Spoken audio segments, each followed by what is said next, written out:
Ce sont dès les premières secondes de la pièce que le spectateur comprend qu'il ne va pas assister à une représentation théâtrale comme les autres, mais à un réel exercice de mémoire, de réparation et de transmission d'un moment historique, lui aussi, pas comme les autres. Une scène presque vide, un orchestre en fond, la pièce commence symboliquement par un témoignage dénué de toute superficialité. Cette première partie donne la parole à Yolande Muyakasana, une rescapée ayant perdu enfants, mari et famille pendant les massacres. Nous reprendrons dans notre seconde partie l'importance de ce témoignage qui donne tout son sens à la volonté de réparation symbolique de la pièce. Cette première partie, nommée Itsemba Bwoko, génocide en Kenya-Rwandais, est suivie d'un chœur des morts. Les voix des victimes reviennent de partout, sont tout autour de la salle. On a un brouhaha marquant et oppressant qui permet d'essayer de comprendre la douleur de ces survivants. À la suite, la deuxième heure de cette partie est consacrée à un reportage lors d'un JT. Cette partie met en avant le rôle des médias et des moyens de communication dans le processus génocidaire. La partie se clôt par une litanie des questions sur le rôle de la RTLM, de la revue Kangura et des acteurs du génocide. On peut supposer que ces questions sont adressées aux médias des pays étrangers. La deuxième partie de la pièce, Uboko, se confronte à la notion d'ethnie.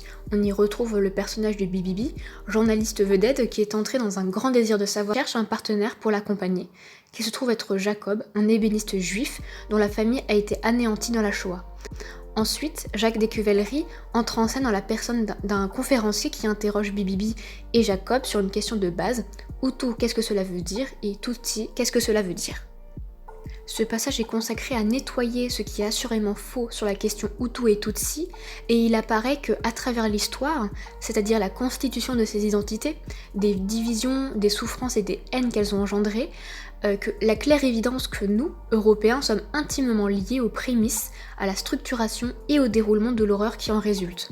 Après 5 heures de spectacle, le spectateur voit, pourrait-on dire enfin, des images du génocide, qui proviennent de diverses chaînes de télévision, belges, françaises, anglaises et rwandaises, mais aussi des films amateurs.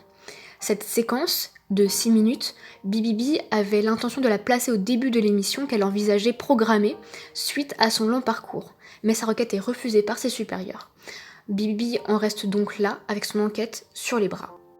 La troisième partie, la cantante des Bicécéros, rend hommage à la résistance acharnée de 50 000 personnes, dont à peine 1000 réchappèrent. Un refrain vient ponctuer chaque mouvement, insistant sur Mouillera, qui est le nom de la colline où se dresse le mémorial de la résistance.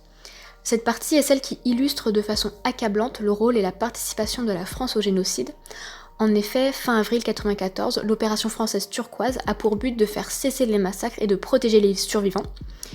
Même si elle en sauvera quelques-uns, elle permettra surtout d'évacuer les dignitaires criminels vers la France et conduit sous haute protection des milliers de génocidaires vers les camps de réfugiés aux Zaïre voisins.